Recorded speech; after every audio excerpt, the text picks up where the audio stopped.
اسلام کی ایک عظیم شخصیت جن کو عبداللہ بن سلام رضی اللہ عنہ کہا جاتا ہے۔ قرآن مجید میں متعدد جگہوں پہ آپ کی ذات کی طرف اشارے کیے گئے ہیں۔ حضرت عبداللہ بن سلام رضی اللہ عنہ ان کی طرف اشارات ملتے ہیں قرآن میں۔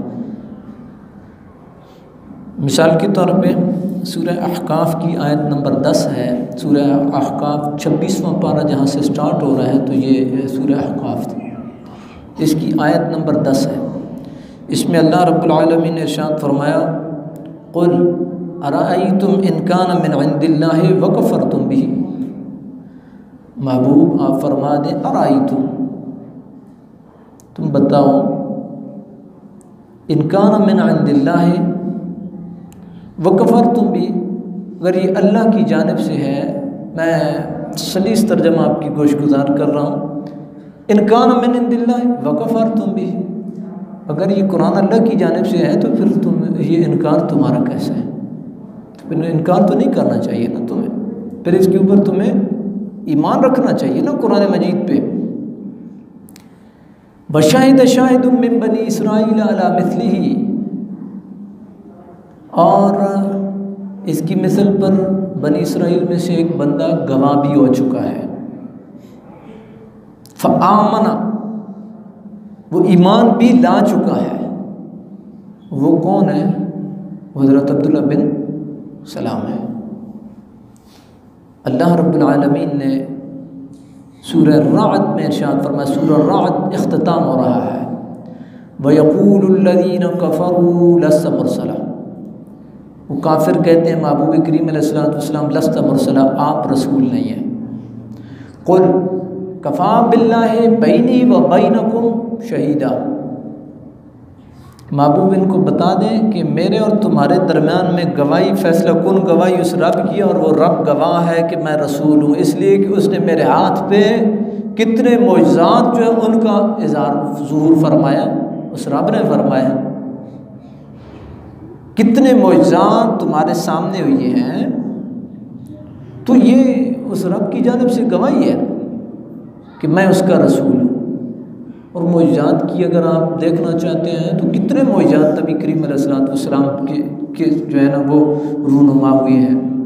نہیں تھوڑا تھوڑا آپ دیکھیں نا، کئی جگہوں پہ ایسے ہوا ہے کہ مختصر سا کھانا ہوتا تھا تو نبی کریم علیہ السلام نے اس کے لیے اس کے اوپر دعائیں برکت کی ہے، تو پورے کے پورے جمع غفیر جو ہیں وہ بھی آ گئے، تو وہ ختم نہیں ہوا ہے، تو یہ معجزہ ہی تو تھا۔ کسی خشک پانی میں حضور نے اپنا لعاب مبارک ڈالا ہے تو وہ ابل پڑا ہے، تو یہ معجزہ ہی تھا۔ تو کفا باللہ بینی و بینکم شہیدا، میرا رب میرے اور تمہارے درمیان میں میری رسالت کی گواہی کے لیے کافی ہے۔ اس کے بعد اگلا جو اختتامی آیت کا وَمَنْ عِنْدَهُ عِلْمُ الْكِتَابِ، اور وہ بھی میری رسالت پہ گواہ ہے جس کے پاس کتاب کا علم ہے۔ اور کتاب کا علم کس کے پاس تھا؟ صاحب کا کتابوں کے عالم حضرت عبداللہ بن سلام تھے۔ انجیل، زبور، ان کے عالم تھے، اور نبی کریم علیہ السلام کی متعلق انہوں نے پڑھ رکھا تھا کہ اس طرح ایک نبی آئیں گے کہ جو مکہ میں آئیں گے، پھر ان کی ہجرت گاہ جو ہے وہ مدینہ بنے گی، پھر مدینہ میں ہی وہ رہیں گے۔ یہ پڑھ رکھا تھا حضرت عبداللہ بن سلام نے۔ حضرت عبداللہ بن سلام کا جو نام تھا نا قبل از اسلام، یہ ذہن میں رکھیں کہ آپ موحد تھے، آپ نبی کریم علیہ السلام کی صحابیت میں داخل ہونے سے پہلے بھی آپ شرک سے مبرہ تھے۔ یہ نہیں کہ نعوذ باللہ من ذالک جس طرح باقی جو ہے نا وہ ایسا نہیں تھا، کیونکہ آپ سابقہ کتابوں کے عالم تھے اور آپ ان چیزوں سے مبرہ و منزہ تھے۔ ہاں جب حضور آ گئے تو آپ ظاہری بات ہے اسلام کے لیے تو حضور کی غلامی میں آنا شرط ہے نا۔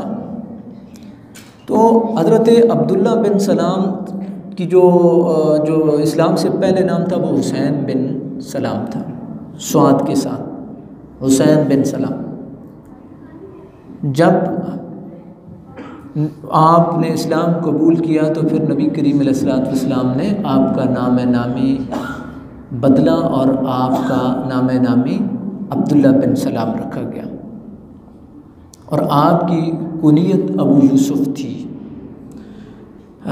یہ کنیت اختیار کرنے کی وجہ یہ کہ آپ کا جو شجرہ ہے وہ جا کر کے حضرت یوسف علیہ الصلوۃ والسلام کے ساتھ ملتا ہے۔ تو اس عظیم لڑی سے ایک آدمی آ رہا ہو تو وہ پھر عالم تو ہوگا نا، پھر اس کی جو فطرت ہے وہ بھی سلامت رہے گی، وہ کہیں کفر اور شرک کا ارتکاب نہیں کرے گا۔ اس عظیم لڑی سے آنے والا بندہ یہ کیسے ہو سکتا ہے؟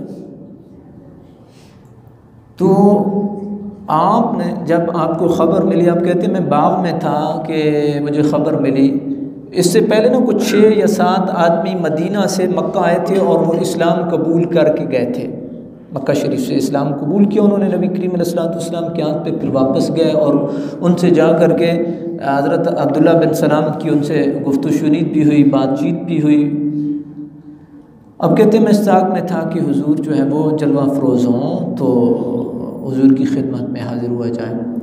تو کہتے ہیں اچانک ایک اعلان کرنے والا اعلان کر رہا تھا کہ حضور جلوہ گر ہو چکے ہیں قبا کی بستی میں۔ تو کہتے ہیں میں باغ میں تھا، کھجوریں اتار رہا تھا، تو میں نے نا اللہ اکبر اللہ اکبر میں نے کہا، تو میری چچی جو تھی انہوں نے مجھے ڈانٹا اور انہوں نے مجھے کہا کہ اگر موسیٰ بن عمران آتے تو اللہ اکبر کہتے تو بات ہوئی تھی، یہ تو محمد الرسول اللہ کے آنے پہ جو ہے وہ آپ نے اللہ اکبر کہا۔ تو میں نے کہا چچی یہ وہی نبی ہیں کہ جن کی وہ سارے انبیاء بشارت دے کر کے گئے، وہ آ گئے۔ اب کہتے ہیں کہ میں ادھر سے جب نکلا ہوں تو نبی کریم علیہ السلام قباء کی بستی میں تھے، حضور کی خدمت میں حاضر ہوا۔ تو میں نے جو غلاموں کا انداز دیکھا نا، تو میں نے کہا کہ یہ کوئی بندہ دنیا دار نہیں ہے، جس کے اوپر اتنی عقیدتیں اور محبتیں نچھاور کی جا رہی ہیں، یہ دنیا دار نہیں ہو سکتا ہے، یہ اللہ کا آخری نبی ہے۔ لیکن آپ عالم تھے، آپ نے چند سوالات کیے نبی کریم علیہ الصلوۃ والسلام سے، اور آپ نے کہا کہ اگر یہ جواب دے دیتے ہیں نا نبی کریم علیہ الصلوۃ والسلام، تو اس کا مطلب یہ ہے، بشارتیں تو میں نے پہلے بھی پڑھ رکھی ہیں، نشانیاں بھی ظاہر ہو رہی ہیں، لیکن ایک عالم تھے چونکہ، تو انہوں نے حضور سے سوالات کیے، یا رسول اللہ قیامت کی پہلی نشانی کیا ہے، جب قیامت جو ہے وہ ظاہر ہوگی تو۔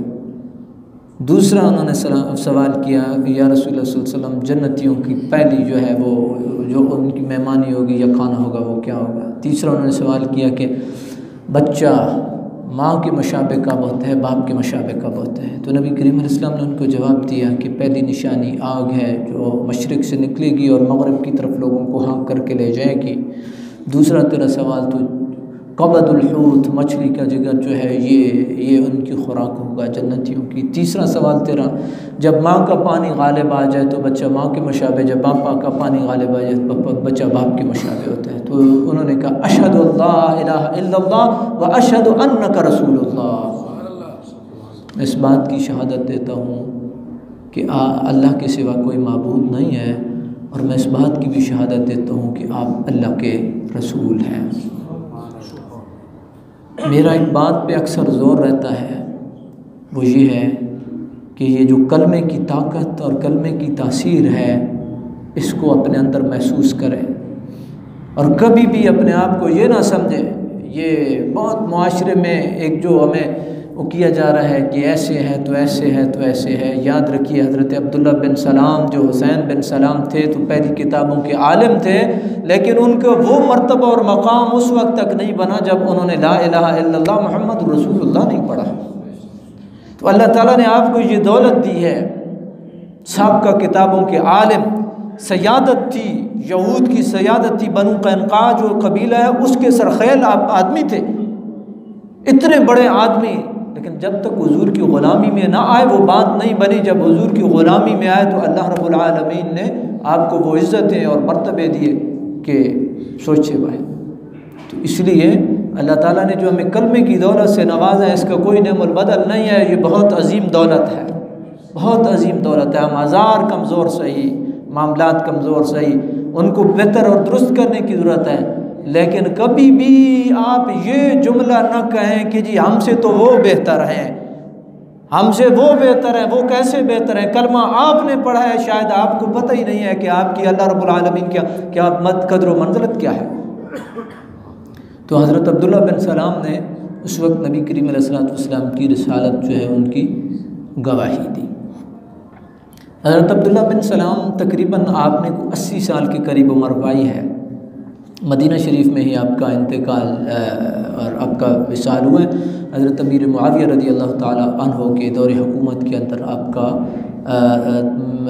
اگر میرا حافظہ ساتھ دے رہا ہو تو 43 ہجری کے اندر جو ہے وہ آپ کا وصال جو ہے وہ ہوا ہے، اور تقریباً 80 سال کی آپ نے عمر حضرت عبداللہ بن سلام رضی اللہ تعالیٰ عنہ نے پائی ہے۔ برادران اسلام، آپ کے علم کے حوالے سے حضرت معاذ بن جبل رضی اللہ تعالی عنہ آپ کی وصیت میں آپ کے گوش گزار کرنا چاہتا ہوں۔ حضرت معاذ بن جبل جو ہے، جب آپ کا وقت وصال قریب آیا نا تو لوگ اکٹھے ہوئے اور انہوں نے کہا کہ آپ کوئی وصیت ہمیں کریں، آپ کوئی نصیحت ہمیں کریں۔ تو آپ نے ایک بات کی، آپ نے کہا کہ 2 چیزوں کو طلب کرنا، 2 چیزوں کے طالب رہنا، اور پھر آپ نے متنبع کرتے ہوئے مزید ارشاد فرمایا کہ جو 2 چیزوں کا طالب رہتا ہے اس کو مل ہی جاتی ہیں۔ جو 2 چیزوں کا ان کا طالب رہتا ہے اس کو مل جاتی ہیں، اور وہ 2 چیزیں کیا ہیں؟ ایک آپ نے ارشاد فرمایا علم ہے، اور دوسرا ایمان ہے۔ ان 2 چیزوں کے طالب رہنا، علم اور ایمان۔ علم بہت بڑی دولت ہے۔ علم وہ چیز ہے جس سے آپ معرفت ربی حاصل کرتے ہیں۔ علم وہ چیز ہے جو آپ کے ذہن اور ضمیر کے دریچوں کو کھولتا ہے، اور علم وہ عظیم دولت ہے جو پہلی وحی جس کے بارے میں اقرا سے شروع ہوتی ہے اور آپ کو تعلیم اور پڑھنے پڑھانے کی طرف راغب کرتی ہے۔ اقرا بسم ربک الذی خلق، پڑھنے پڑھانے کا سلسلہ وہیں سے پہلی وحی آپ کے ذہن میں یہ بات ڈال دیتی ہے کہ پڑھنا پڑھانا لکھنا لکھانا علم بہت بڑی دولت ہے۔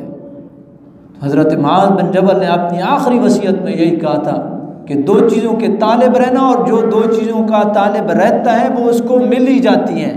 یار دنیا میں آپ کسی کام کے پیچھے ایک آپ کا اپنا ٹارگٹ بناتے ہیں کہ یار یہ کام کرنا ہے، آپ اس کے لیے تگ و دو کرتے ہیں، آخر آپ کو وہ مل ہی جاتی ہے۔ تو یہ تو دین کا رستہ ہے۔ جب آپ علم کے حصول کے لیے نکلیں گے تو اللہ تعالیٰ کی ذات آپ کی جھولی میں خیر ڈالے گا۔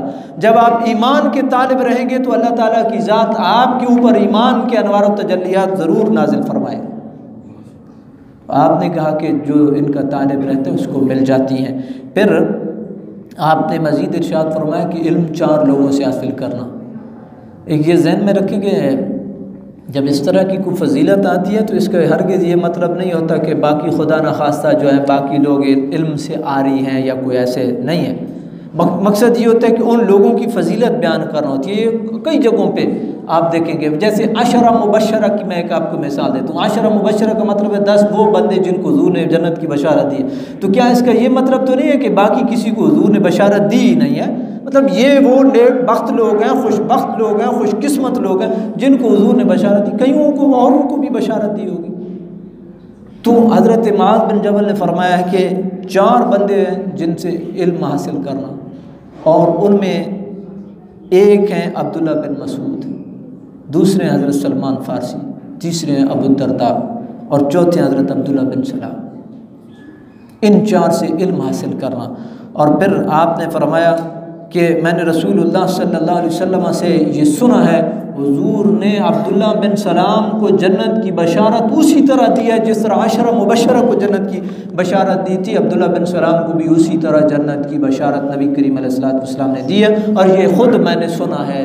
یہ کون کہہ رہے ہیں؟ یہ حضرت معاذ بن جبل، وہ جلیل القدر صحابی کہہ رہے ہیں۔ برادران اسلام، یہ ہیں حضرت عبداللہ بن سلام۔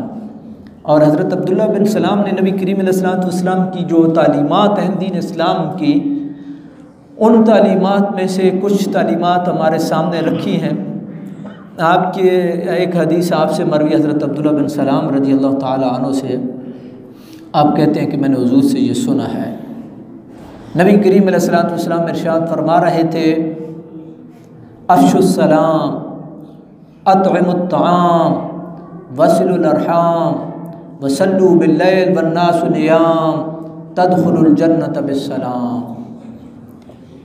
یہ حضرت عبداللہ بن سلام کہہ رہے ہیں، آپ کہتے ہیں میں نے حضور کو یہ فرماتے ہوئے سنا، سلام کرو، افشوا السلام، سلام کرو، السلام علیکم ورحمۃ اللہ، وعلیکم السلام، محبتیں بڑھتی ہیں، برکات نازل ہوتی ہیں۔ کتنا وقت لگتا ہے، مفت کی نیکیاں، مفت کی نیکیاں، افشوا السلام۔ اور یاد رکھیے جب آپ کسی کے لیے دعا کرتے ہیں، کوئی آپ کے لیے دعا کرتا ہے، اللہ کسی کی تو سنے گا، اللہ کسی کی تو سنے گا، اور پھر جب اللہ کسی کی سنے گا تو آپ دنیا میں بھی سلامت رہیں گے، آپ آخرت میں بھی سلامت رہیں گے ہر طرح سے۔ کسی ظالم، کسی جابر، کسی فسادی، کسی شریر، کسی حاسد کے آپ اس میں نہیں آئیں گے۔ جب کوئی پیچھے کوئی دعا کرنے والا ہوگا تو اس لیے کہ آپ بھی لوگوں کے لیے کر رہے ہیں، یا اللہ دین کی سلامتی، یا اللہ دنیا کی سلامتی، السلام علیکم۔ اور دوسرا یہ اعلان ہوتا ہے السلام علیکم کہ آپ کو میری جانب سے سلامتی، نہ میں آپ کی عزت کے درپے، نہ میں آپ کی جان کے درپے، نہ میں آپ کے مال کے درپے، میری طرف سے آپ کے لیے سلامتی ہے، سلامتی ہے، اس لیے کہ آپ میرے مومن بھائی ہیں۔ کبھی تھوڑا تھوڑا ان کے اوپر غور بھی کیا کریں، السلام علیکم، تمہارے اوپر سلامتی ہو، میری جانب سے تمہیں کسی قسم کا خدشہ نہیں ہونا چاہیے، خوف نہیں ہونا چاہیے، خطرہ نہیں ہونا چاہیے، اس لیے کہ آپ میرے مومن بھائی ہیں۔ وعلیکم السلام، وہ اگلا بھی کہتا ہے تمہارے اوپر بھی سلام ہو، میں بھی تمہیں گارنٹی دیتا ہوں کہ میری جانب سے نہ تمہاری عزت کو، نہ تمہارے جان کو، نہ تمہارے مال کو کسی قسم کا کوئی خدشہ نہیں ہوگا، میری جانب سے بھی تمہیں سلامتی۔ وعلیکم السلام، تو اللہ تعالیٰ قبول کرے گا۔ یاد رکھیے جب کوئی آدمی کوئی جھولی پھیلاتا ہے تو اللہ خیر ڈال ہی دیتا ہے۔ دوسری بات، حضور نے ارشاد فرمایا تطعم الطعام، کھانا کھلاؤ، کھانا کھلاؤ۔ غریب کو کھانا کھلانا اس جیسی کوئی نیکی نہیں ہے۔ اور یاد رکھیے اللہ کبھی ادھار نہیں رکھتا ہے، وہ آپ کو کئی گنا واپس لوٹاتا ہے، کئی گنا آپ کی سوچ نہیں ہے، اور آپ کے رزق میں، مال میں، جان میں اللہ برکات بھی نصیب کرتا ہے۔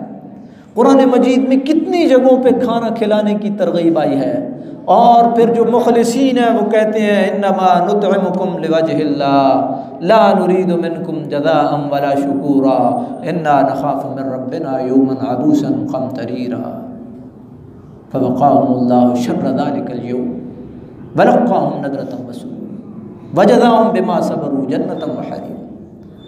کہتے ہیں انما نطعمکم لوجہ اللہ، ہم تو رضائے الہی کے لیے ان لوگوں کو کھانا کھلا رہے ہیں، ہم ان سے کسی قسم کے اجر کے خواستگار نہیں ہیں، طلبگار نہیں ہیں، اجر وہ رب دینے والا ہے، ہم تو آخرت سنوارنے کے لیے کھانا کھلا رہے ہیں۔ اور قرآن مجید میں ہے کہ جہنمیوں سے جب پوچھا جائے گا ما سلککم فی سقر قالوا لم نک من المصلین ولم نک نطعم المسکین، جہنمیوں سے پوچھا جائے تمہیں جہنم میں کس چیز نے بھیجا، کس چیز نے تمہیں جہنم میں بھیجا، کہیں گے لم نک من المصلین، نماز نہیں پڑھتے تھے، ہم نماز نہیں پڑھتے تھے۔ یہ ذہن میں رکھیں کہ اللہ نے آپ کے لیے کتنی آسانیاں پیدا کی ہیں، 24 گھنٹوں میں 5 اوقات آپ سے مانگے ہیں، اور فجر کا وقت اس لیے مانگا ہے کہ جب آپ فجر سے ابتدا کریں گے تو سارا دن آپ کا نور علی نور ہوگا، اور شام کو سونے سے بستر میں جانے سے پہلے جب آپ اللہ اکبر اور اپنے رب کو سجدے کر کے سوئیں گے تو آپ بے شک رات کو سوئے ہی رہیں، اللہ رب العالمین کی ذات آپ کے نام اعمال میں نیکیاں لکھے گی۔ برادران اسلام، لم نک من المصلین، غور کریں، پہلی بات، باقی باتیں بعد میں ہے کہ ہم یہ نہیں کیا، یہ نہیں کیا، لیکن پہلی بات ہم نماز نہیں پڑھتے تھے، نماز ہم نہیں پڑھتے تھے، اس لیے ہم جہنم میں پہنچ گئے۔ دوسری بات، لم نک نطعم المسکین، ہم مسکینوں کو کھانا نہیں کھلاتے تھے۔ یاد رکھیے جو اللہ نے آپ کو دیا ہے وہ صرف آپ ہی کا نہیں ہے، اس میں کئیوں کا حصہ ہے، اور آپ ضروری نہیں ہے لنگر چلائیں، دیگیں پکائیں، تقسیم کریں۔ آپ اپنے اڑوس پڑوس میں کسی غریب چوکیدار کو دیکھ لیں، کسی سیکیورٹی والے کو دیکھ لیں، کسی ایسے مزدور کار کو دیکھ لیں جو 700-800 روپے کی دیہڑی لگاتا ہے، اس کا اگر ایک دن کے کھانے کے پیسے بچ جائیں گے وہ آپ کی نسلوں کو بھی دعائیں دے گا۔ اور پھر دیکھنا انوار و تجلیات اور برکات وہ کس طرح جو ہے وہ آپ کے دسترخوان پہ نازل ہوتی ہیں۔ کسی نے برکت کی مثال، لوگ، میں ایک سعودیہ میں جب عمرے کے لیے گیا تو میں نے ایک اس دکاندار سے تھوڑا سا باس مباحثہ کیا تو وہ کہتا ہے یا اخی البرکہ فی الفلوس، برکت پیسے کا نام ہے۔ اس سیدھا اسٹریٹ فارورڈ سے کہا البرکہ فی الفلوس۔ تو برکت یہ نہیں ہوتی ہے، برکت صرف پیسہ ہی نہیں ہوتا ہے، برکت وہ اللہ کی جانب سے وہ مدد ہوتی ہے کہ جو آپ کو دکھوں سے بچا رہی ہے، بیماریوں سے بچا رہی ہے، حاسدوں سے بچا رہی ہے، ظالموں سے بچا رہی ہے۔ آپ کا قلیل بھی کثیر ہے، یہ برکت ہے، یہ برکت ہے۔ اور کسی نے مثال دیتے سمجھا نا کہ برکت کو اگر سمجھ رہے ہیں تو آپ دیکھ لیں، جو ہے نا ایک بکری ہے تو وہ 1 یا 2 بچے دیتی ہے، اور ایک کتیا ہے تو وہ 6 بچے 8 بچے کتنے، لیکن اور اس جو ہے نا اس حلال جانور کو کھانے والے بھی کتنے ہیں، لیکن پھر بھی ختم نہیں ہو رہا ہے۔ اس نے کہا یہ جو ختم نہیں ہو رہا ہے، بچے بھی کم ہیں، ختم بھی نہیں ہو رہا ہے، کھانے والے بھی بہت ہیں، تکبیر بھی پڑھی جاتی ہے، یہ برکت ہے، یہ برکت ہے۔ تو اللہ رب العالمین پھر برکت دیتا ہے۔ تو نبی کریم علیہ السلام نے ارشاد فرمایا غریب کو کھانا کھلاؤ۔ تیسرا، نبی کریم علیہ السلام نے ارشاد فرمایا وصل الارحام، صلہ رحمی کرو، اور صلہ رحمی کا دروازہ پہلے باپ اور ماں سے کھلتا ہے۔ ان کے ساتھ جب آپ میٹھا بول بولیں گے، ان کے لیے جب آپ کندھا حاضر کریں گے تو اللہ رب العالمین کی ذات اپنے فرشتوں کے ذریعے سے آپ کی تائید اور نصرت فرمائے گی۔ آپ کی تائید اور نصرت اس رب کی جانب سے آئے گی اور فرشتوں کی صورت میں آئے گی۔ پھر نبی کریم علیہ السلام نے ارشاد فرمایا وصلوا باللیل والناس نیام، رات کو نماز پڑھو جب کہ لوگ سوئے ہوئے ہوں، تدخل الجنت بالسلام، تم سلامتی کے ساتھ جنت میں داخل ہو جاؤ، تدخل الجنت بالسلام، تم سلامتی کے ساتھ جنت میں داخل ہو جاؤ۔ ہر کوئی جنت کا طلبگار ضرور ہے، لیکن یاد رکھیے جنت ایسے نہیں ملتی ہے، اس کے لیے عمل کرنا پڑتا ہے، اور عمل سے زندگی بنتی ہے، جنت بھی جہنم بھی۔ یہ خاکی اپنی فطرت میں نہ نوری ہے نہ ناری۔ اگر آپ اٹھ گئے اور رات کو آپ نے اپنے رب سے اپنے راز اور نیاز کی بات کر لی ہے تو آپ کی مرادیں بھی بر لائیں گے، اور اللہ تعالیٰ کی ذات آپ کے لیے جنت بھی آپ کا مقدر کرے گی۔ یہ ہے تعلیمات نبی کریم علیہ السلام کی، اور جس شخصیت کی وساطت سے ہم تک پہنچی ہیں، وہ عظیم عالم، سابقہ کتابوں کی بھی عالم، اس قرآن کی بھی عالم، وہ ہے حضرت عبداللہ بن سلام رضی اللہ تعالی عنہ۔ اللہ رب العالمین کی بارگاہ میں یہ دعا ہے، اللہ تعالیٰ کی ذات اس عظیم ہستی کی برکت سے دین کے علم سے ہمیں نوازے، ایمان سے ہمیں نوازے۔